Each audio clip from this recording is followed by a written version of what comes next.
Hello student, आज हम लोग स्टार्ट करने जा रहे हैं COA computer organization and architecture. तो आज की इस वीडियो में हम लोग यूनिट 1 स्टडी करेंगे। हम लोग इसको पार्ट वाइज पढ़ेंगे। तो चलिए स्टार्ट करते हैं अपना यूनिट नंबर 1, जो कि यह रहेगा हमारा इंट्रोडक्शन। तो सबसे पहले हम लोग यहाँ पर देख लेते हैं कि हमें इस यूनिट में क्या क्या कंटेंट पढ़ना है। तो सबसे पहला पार्ट हमारा जो रहने वाला है वो हमारा रहेगा introduction functional unit of digital system and their interconnection. जो हमारा पार्ट 1 रहेगा वो functional unit of digital system and their interconnection रहने वाला है। पार्ट 2 हमारा रहेगा बस आर्किटेक्चर, टाइप ऑफ बसेस। तीसरा हमारा रहेगा बस आर्बिट्रेशन। चौथा रहेगा रजिस्टर बस एंड मेमोरी ट्रांसफ़र। पांचवा जो रहेगा हमारा processor organization and general register organization. छठा जो रहेगा हमारा स्टैक ऑर्गेनाइजेशन। और सातवां जो रहेगा हमारा एड्रेसिंग मोड। तो सबसे पहले हम लोग स्टार्ट करेंगे पार्ट 1, जो हमारा रहेगा इंट्रोडक्शन। तो हम लोग आ गए अपने पार्ट 1 में, जो कि है हमारा introduction functional unit of digital system and their interconnection. तो यहाँ पर सबसे पहला हमें क्वेश्चन क्या दिया है? सबसे पहला क्वेश्चन हमें दे रखा है जो लॉन्ग आंसर टाइप में रहेगा, जो हमारा 10 नंबर में काफ़ी बार पूछा जाता है। लेकिन ये देखिए 2016-17 में ये 7.5 मतलब 7.5 नंबर में पूछा गया है। ये क्वेश्चन क्या है हमारा? Draw a block diagram of a computer CPU showing all the basic building blocks such as program, counter, accumulator, address, data register, instruction register, control unit etc and describe how such an arrangement can work as a computer if connected properly to memory, input output etc। तो हम लोग को क्या है कि ये चीज़ें हमें यहाँ पर शो करना है। जो हमें ब्लॉक डायग्राम बनाना है वहाँ पर हमें इसको शो करना है। जो चीज़ें हमें यहाँ पर बोली गई इंस्ट्रक्शन रजिस्टर, कंट्रोल यूनिट, जितनी भी ये चीज़ें दी गई है सबको हमें यहाँ पर शो करना है। तो हमारा यहाँ पे हमने देखिए ब्लॉक डायग्राम है, ये हमारा ब्लॉक डायग्राम है। यहाँ पे देखते हैं हमें क्या करना है। यहाँ पे हमें एक सबसे ऊपर रैम बनाना है। इसके नीचे हमारा रहेगा हमारा मेमोरी एड्रेस रजिस्टर। फिर उसके बगल में हमारा बनेगा MDR, जो हमारा है मेमोरी डाटा रजिस्टर। फिर उसके बाद हमारा यहाँ पे आता है CPU बस। उसके ऊपर हमारा रहेगा डाटा बस। अभी आपको ये नहीं समझ में आ रहा होगा कि बस क्या है। बस का मतलब बेसिकली हम लोग जो बचपन में यूज करते थे वो वाली बस नहीं है। यहाँ पर बस का मतलब होता है हमारा रोड, मतलब कि एक तरह से जो बस होता है ये पाथ होता है। ये एक मतलब पाथ होता है, ये एक वायर का कनेक्शन होता है। ये ग्रुप्स में रहते हैं जिससे हमारा जो डाटा वगैरह होते हैं ये ट्रांसफ़र होते हैं, तो उसे हम लोग बस बोलते हैं। तो इसका बस का आप रिलेशन उससे नहीं लीजिएगा कि ट्रेवलिंग वाली बस। इसका मतलब एक पाथ होता है, एक रोड होता है, एक वायर है जिससे हम लोग डाटा का ट्रांसफ़र या उसको डाटा ले रहे हैं या दे रहे हैं, ये चीज़ें यहाँ पर होता है। तो यहाँ पर देखिए हमें क्या क्या करना है। हमारे पास ऊपर सबसे बना है एड्रेस बस, उसके यहाँ पर नीचे हमने डाटा बस किया, ये हमारा CPU बस रहेगा हमारा। इसके नीचे यहाँ पे हमारा रहेगा इंस्ट्रक्शन रजिस्टर हमने बनाया। यहाँ पे हमारा प्रोग्राम काउंटर है, ये हमारा एक्यूमुलेटर है, ये हमारा कंट्रोल यूनिट है जो मेन कंट्रोल करता है। यहाँ पे कंट्रोल लाइन दी गई है, क्लॉक बनाया गया है, और ये हमारा एरिथमेटिक लॉजिकल यूनिट है। तो इनका आप थोड़ा सा इंटरकनेक्शन देख लीजिएगा, एक बार प्रैक्टिस करिएगा, आप इसको आराम से बना सकते हैं। जो हमारा कंट्रोल यूनिट रहेगा वो जो इंस्ट्रक्शन रजिस्टर से भी कनेक्ट रहेगा, मेमोरी एड्रेस रजिस्टर से भी कनेक्ट रहेगा, और हमारा रैम से भी कनेक्ट होगा। और इधर जो कंट्रोल होगा ये एक्यूमुलेटर से भी कनेक्ट है, हमारा प्रोग्राम काउंटर से भी कनेक्ट है, और हमारा एरिथमेटिक लॉजिकल यूनिट से भी कनेक्ट है। तो ये हुआ हमारा जो block diagram of computer CPU। इसको आप एक बार प्रैक्टिस जरूर करिएगा, प्रैक्टिस करने से ही आपको बनाने में आसानी रहेगी। और इसका एरो देख लीजिएगा कि किधर से किसका एरो आ रहा है, किधर सिंगल एरो है, कहाँ पे डबल एरो है। इसका एरो का मतलब होता है कि डाटा किधर से किधर की ओर ट्रांसफ़र हो रहा है। तो ये चीज़ को आप थोड़ा ध्यान दीजिएगा। इसके बाद यहाँ पर देखेंगे हम लोग एक कंप्यूटर परफॉर्म 5 मेजर ऑपरेशन, मतलब जो कंप्यूटर होता है वो 5 मेजर ऑपरेशन को परफॉर्म करता है। सबसे पहला हमारा होता है इट एक्सेप्ट डाटा और इंस्ट्रक्शन एज इनपुट। ये चीज़ें हमें देखिए बेसिकली तो हमें कंप्यूटर हम लोग जो COA पढ़ रहे हैं तो हमें इतना तो जानकारी होनी चाहिए कि कंप्यूटर का क्या आउटपुट होता है, क्या इनपुट होता है, कैसे थोड़ा वर्क करता है। ये तो जानकारी पहले से भी होती है, लेकिन थोड़ा और यहाँ पर देखते हैं। जो हमारा क्या होता है, सबसे पहला होता है इट एक्सेप्ट डाटा और इंस्ट्रक्शन एज इनपुट। जो हमारा डाटा या इंस्ट्रक्शन हम लोग देते हैं उसको ये इनपुट की फॉर्म में एक्सेप्ट करता है। उसके बाद आता है it store data as instruction. जो डाटा होता है उसको एज ए डाटा और जो इंस्ट्रक्शन होता है उन दोनों को स्टोर करता है। फिर क्या करता है it process data as per the instruction, जो हम लोग इंस्ट्रक्शन देते हैं, जो हमारा इंस्ट्रक्शन होता है उसके आधार पर ये क्या करता है, हमारे डाटा को आगे प्रोसीड करता है।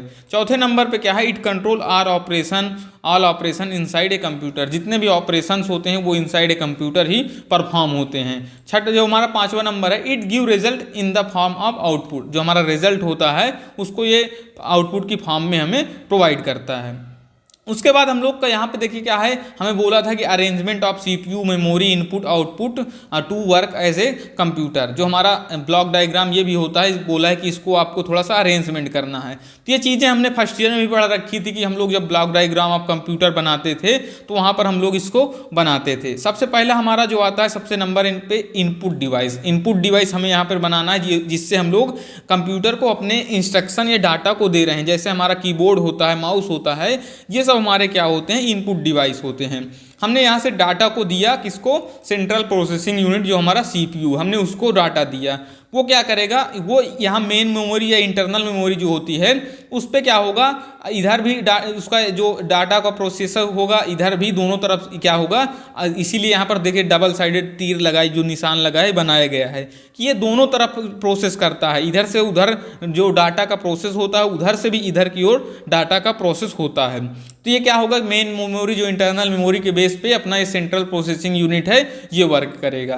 फिर उसके बाद क्या होगा, फिर वो जब वर्क करने के बाद डाटा फिर से क्या होगा, आउटपुट डिवाइस में चला जाएगा, जो हमारा ये होती है मॉनिटर है, स्क्रीन जो होती हैं जहाँ पे हमें आउटपुट रिजल्ट दिखता है, वहाँ पे हमें इसका आउटपुट रिजल्ट मिल जाएगा। तो ये हुआ हमारा जो अरेंजमेंट हुआ सीपीयू का, मेमोरी का, इनपुट आउटपुट जो नेटवर्क है उसका हमने यहाँ पर अरेंजमेंट देखा। उसके बाद यहाँ पर थोड़ा देखते हैं जो इनपुट आउटपुट हैं इनका क्या क्या वर्क होता है, क्या होते हैं ये भी देखते हैं। इनपुट यूनिट जो हमारा होता है, this unit is used for the entering data and program into the computer system by user for processing. Input में यही चीज़ हमने बताई कि यहाँ पे हम अपने डाटा को, प्रोग्राम को जो इनपुट देते हैं आगे प्रोसेस करने के लिए। सेकेंड हमारा स्टोरेज यूनिट जो होता है, the storage unit is used for storing data and instruction before and after processing. Process के पहले, प्रोसेस के बाद में जो हम लोग डाटा को स्टोर करते हैं, जो इन्फॉर्मेशन को, इंस्ट्रक्शन को स्टोर करते हैं, वो वहाँ पे हमारा स्टोरेज यूनिट होता है। आउटपुट यूनिट क्या होता है, the output unit is used for storing the result as the output processed by the computer after processing. After processing के बाद क्या होगा कि ये जो हमारा आउटपुट यूनिट होगा वो हमारे रिजल्ट को शो करेगा। रिजल्ट जहां हम लोग स्टोर करते हैं, देखते हैं स्क्रीन में, जैसे हम मॉनिटर में देखते हैं अपना रिजल्ट, तो वो हमारा क्या होता है, आउटपुट यूनिट। बीच हमारा यहाँ पे आता है प्रोसेसिंग यूनिट। प्रोसेसिंग यूनिट क्या होता है, the task of performing operation like arithmetic and logical operation is called processing. जो हमारा अरिथमेटिक ऑपरेशन होते हैं या लॉजिकल ऑपरेशन होते हैं वो हमारा कहाँ होता है, प्रोसेसिंग यूनिट में। यहाँ पे देखिए जो हमारा सीपीयू में होता है उसके अंदर होता है हमारा ये चीज़ें। सेंट्रल प्रोसेसिंग यूनिट जो होता है CPU takes data and instruction from the storage unit and make all the sort of calculation based on the instruction given and the type of data provided, it is sent back in the storage unit। क्या होता है कि ये जो central processing unit होता है ये work करता है, जो हमारा स्टोरेज होता है, हमारे स्टोर होते हैं कुछ इन्फॉर्मेशन, कुछ हम लोग इन्फॉर्मेशन देते हैं, उसके बेसिस पे ये वर्क करता है, उसमें कैलकुलेशन बेस्ड वर्क करता है। और फिर क्या होता है, ये फिर से स्टोरेज यूनिट में भेज देता है जब तक हम उसको चाहते हैं। अगर हम रैम में भेजा है तो हमें वो स्टोर हमेशा के लिए नहीं होता, रोम में भेजेगा तो हमेशा के लिए स्टोर हो जाएगा। तो ये चीज़ क्या हुआ, हमारा क्वेश्चन नंबर 1 जो बहुत इंपॉर्टेंट था उसको हमने यहाँ पे देखा। उसके बाद हमारा यहाँ पे आता है explain the functional unit of digital system and their interconnection. हमें जो एक डिजिटल सिस्टम के फंक्शनल यूनिट और इंटरकनेक्शन को यहाँ पर हमें एक्सप्लेन करना है। तो सबसे पहले यहाँ पर क्या आएगा, हमारा आता है, सबसे पहले आता है सेंट्रल प्रोसेसिंग यूनिट जो हमारा होता है सीपीयू। यहाँ पे बोला गया कि मेन फंक्शनल यूनिट आ रहा है एज फॉलोज, ये चीज़ें हम दी गई। तो सबसे पहले हमारा आता है सेंट्रल प्रोसेसिंग यूनिट। ये क्या होता है, the CPU is brain of computer. ये क्या होता है, कंप्यूटर का ब्रेन होता है। जैसे हमारे माइंड, हमारा बॉडी का ब्रेन हमारा होता है, इसी तरह कंप्यूटर का जो ब्रेन होता है वो CPU होता है। This unit take the data from the input device and process it according to the set instruction called program. मतलब हम लोग के इनपुट यूनिट से ये इंफॉर्मेशन को लेगा, जो डाटा लेगा, जो हमारे इंस्ट्रक्शन होगा उसको लेगा। हम लोग जो इंस्ट्रक्शन सेट करते हैं वो हमारा क्या होता है, हम लोग कहते हैं कि जिस प्रोग्राम हम सेट करेंगे उसी प्रोसेस ये करेगा, हमने ये प्रोग्राम सेट किया तो ये वर्क करेगा, हमने एडिशन का प्रोग्राम उसमें डी सेट किया तो हमें क्या करेगा, एडिशन करके देगा, डिलीशन का देगा, डिलीशन करेगा, सब्ट्रैक्शन का करेगा, सब्ट्रैक्शन करेगा। तो क्या होगा, जो हम प्रोग्राम देते हैं उसी की बेस पे, जो हमारे इंस्ट्रक्शन होते हैं उसी की बेस पे आगे प्रोसेस करता है कंप्यूटर।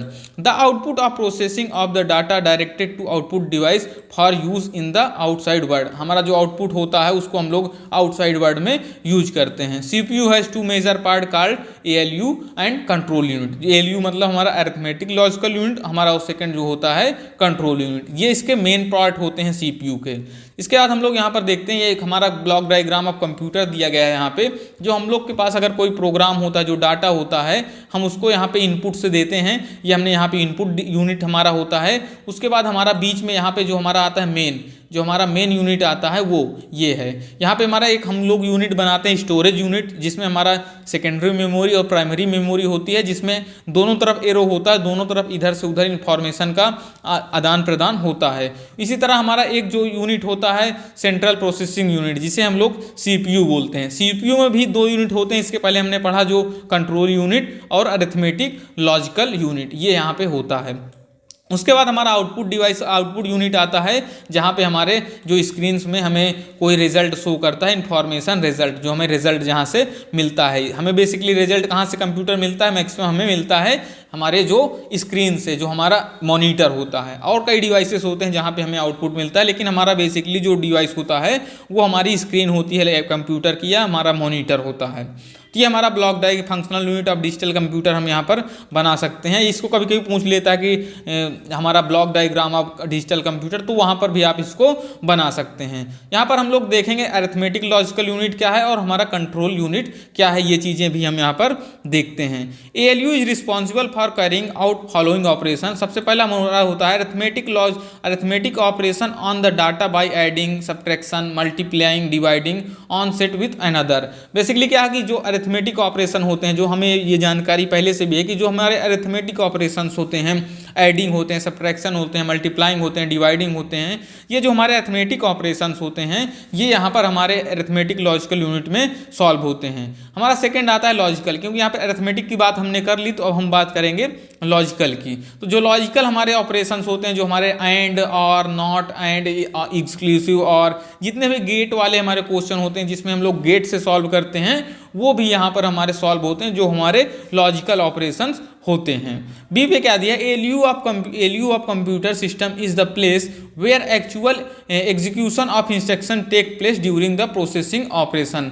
यहाँ पर बोला गया कि जो एक्चुअल हमारे इंस्ट्रक्शन होते हैं वो हमारे एग्जीक्यूट होते हैं प्रोसेस के टाइम में। उसके बाद हमारा आता है जो हमारा कंट्रोल यूनिट। कंट्रोल यूनिट क्या होता है, ये चीज़ हम यहाँ पर देखते हैं। This unit is mainly use for the generating the electronic control signal from the synchronisation of various operation, all the related function of program execution such as memory read, memory write, input output read, input output write, execution of instruction और synchronise through the control signal generated by controlling unit. Basically control unit क्या होता है, ये पूरे computer को control करता है। जितने भी हमारे इलेक्ट्रॉनिक सिग्नल्स होते हैं, जो हमारे जैसे मेमोरी को रीड कब करना है, मेमोरी को राइट कब करना है, इनपुट आउटपुट कब रीड करना है, इनपुट आउटपुट कब राइट करना है, ये जितने भी इंस्ट्रक्शन हमारे एग्जीक्यूट होते हैं, इसको ये बेसिकली जो हमारा कंट्रोल यूनिट होता है ये कंट्रोल करता है। अब ऐसा नहीं कि जो हमारा, जब हम कोई चीज़ इनपुट कर रहे हैं, हम या